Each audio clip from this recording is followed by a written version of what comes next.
Hello, my friends. I am here at Lakemont Park in Altoona, Pennsylvania, home of Leap the Dips, the oldest standing roller coaster in the world, built in 1902.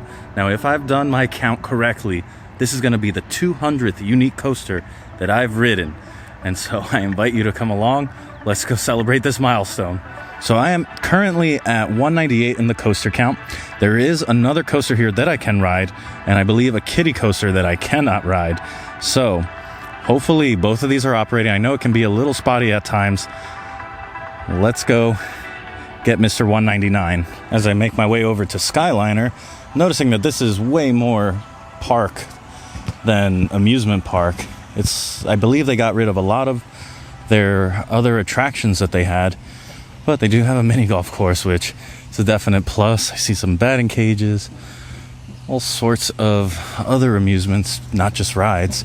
I should note that I'm here on the Monday after 4th of July, so it is very quiet today. I don't believe it's usually even open on Mondays. Maybe they did not get the word out. But I do see just ahead of us, they do have antique cars, which I might take a little round on. They do have one of those little truck rides there, monster trucks, the Tin Lizzie antique autos, some go-karts, and then right behind that is Skyliner, our 199th credit.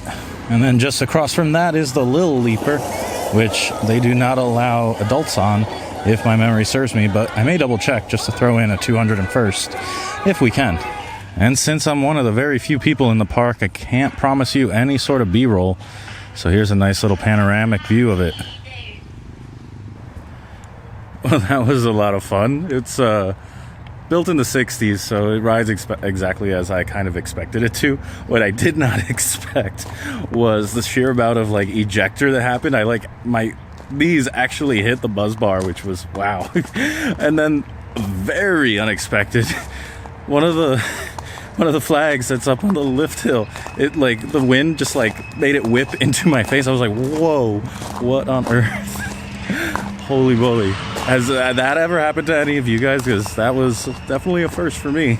So I did quickly confirm with the ride operator that Lil Leaper is for kids only, unfortunately. But we're going to head on over to Leap the Dips, which I did hear closed early yesterday, 4th of July, which might not be a good sign. Apparently this park had a lot more rides, even just a few years ago, and apparently they got sold off, which that's unfortunate. Now it's just kind of a park that has a handful of rides, and that's really it. Do like these signs a lot. There's Leap the Dips on the bottom. Fingers crossed it might open today, but I'm doubting it, seeing as the park is empty. Taking a quick little look at the station here.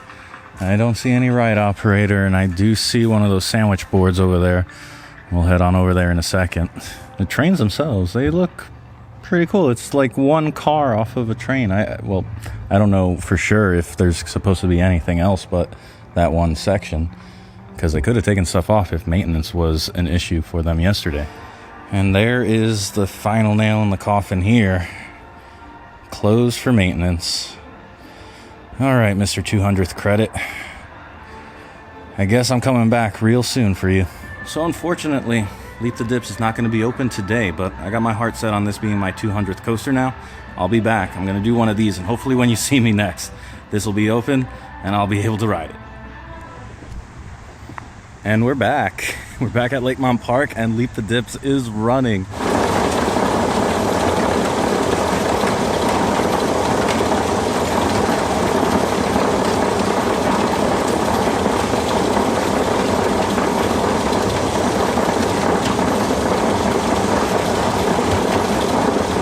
So I came here on the other side just to get a better angle here, but I realize I'm close to a speaker. But anyway, fun stats, because this was built in 1902, the max speed is a whopping 10 miles per hour, and the tallest drop on here is a whopping 9 feet.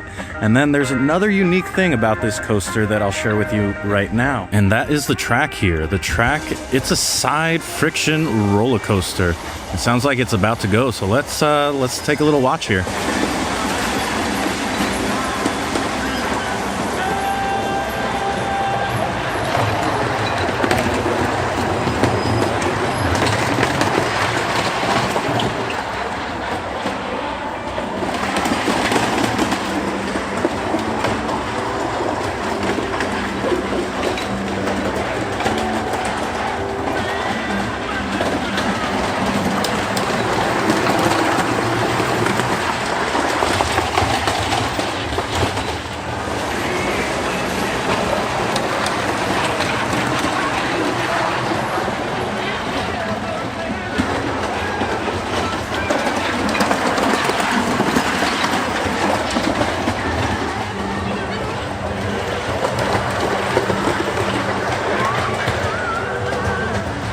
So yeah, it's a real unique coaster, huh? I can't wait to get on this thing. So I'll be right back, guys. And this will be another one of the oldest coasters. This is the number one, but wow, I'm getting so close to having been on like at least the top 10 oldest coasters around here, and that's pretty dang exciting.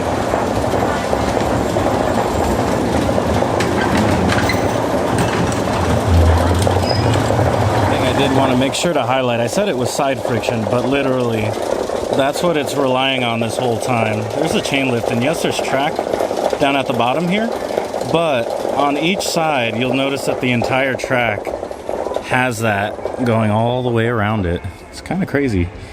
So there's no like upstop or any sort of wheel assembly that's super crazy like that. You can actually take a look at it here if the exposure will not fight with me. That's the wheel assembly right there. So yeah, just the wheel on the side and the wheel going down below, and no upstop, no nothing. Very, very simple design for this roller coaster, but I love it. All right, so that was a heck of a ride. It was a little wavier. The track had some like waves to it that I didn't anticipate, but it just looks like normal kind of track wear. Although I have no idea what kind of work goes into maintaining something this old, and it seems like pretty delicate. One funny thing is while somebody was riding, while I was waiting to get some B-roll, is somebody lost a hat, and the ride operator just walked out and grabbed it because he actually saw it fall. You know, like I mentioned before, it's not a very fast roller coaster. There's no restraints, no lap bar or anything like that, which I'm trying to remember what I showed you guys last time. Hopefully you guys notice that there's no lap bars. There's just a bar to hold on that's stuck to the front, in front of you, and that's it. So I didn't realize when I was going down the little hills there that I was gonna hold on and like brace, but because I braced, it like pushed me out of my chair and I came down pretty hard into the seat. Kind of hurt my butt a little bit, but after 3-4 rides, I was getting the hang of it. It's just a unique roller coaster. I don't think I've ridden on anything like it. I don't think there's anything like it out there, to be honest, but certainly glad I came back to get that experience. Oh, and there's one other thing. They were handing out these souvenir tickets that I'll show you. So here's the little souvenir ticket that they gave us. Has Leap the Dips, a nice little photo. I rode the world's oldest roller coaster. It says one memorable ride. Then there's stuff on the back here. Oh, it's just kind of like more history stuff. North America's last surviving side friction roller coaster. So that's what I was trying to tell you guys. I didn't even read this yet. So it's 41 feet high, steepest drop is 9 feet, and the fastest speed is 10 miles per hour. Although for the majority of it, I think we were going like 5. It was pretty slow, but not a bad thing. That is so awesome. So yeah, I'm really happy to have this keepsake for the experience that I had. So an unfortunate thing happened, I think, a weekend or two ago when there was an ACE event here, is that Skyliner actually went down. So I won't get to go on that. Thankfully, I made the trip that I did previously, so I have gotten the 2 rides or 2 credits that you can get here at Lakemont Park as an adult, because you obviously know Little Leaper is kids only. So I'm gonna still take a look, go say hi to Skyliner, but I think we'll be close to calling this one. So anyway, over here is Skyliner, which unfortunately it like feels like 50s, 60s date night to me, but it's so cool looking. It's unfortunate, and I'll never forget that one of those flags up there, up on the lift hill, hit me in the face because of a gust of wind. That was a pure surprise. I did not see that coming at all. But yeah, unfortunately, it appears to be down for maintenance. All right, guys. Mission accomplished. We got both of the credits that we're able to here at Lakemont Park. It took a little bit longer than I anticipated in 2 visits. Whole lot of driving, but we did it, and oh man, it is a good feeling. That was definitely worth the wait. I didn't know what to expect really, and I thought it was great. Operations here are so friendly. Definitely put this on your bucket list if you can. Keep an eye out on the website, see what the uptime is like. They'll announce that there, like with Skyliner being down or when Leap the Dips went down. It just so happened that last time on 4th of July weekend that it went down during that weekend, they didn't update the website for, what was it, that Monday? So sometimes it happens, sometimes it doesn't, but always make sure to check, especially because of the location of this. I know it's not local to most people. But anyway, before I blather on too much longer, thank you guys so much for watching. I'll see you next time, and I hope you go make your own adventure. Bye.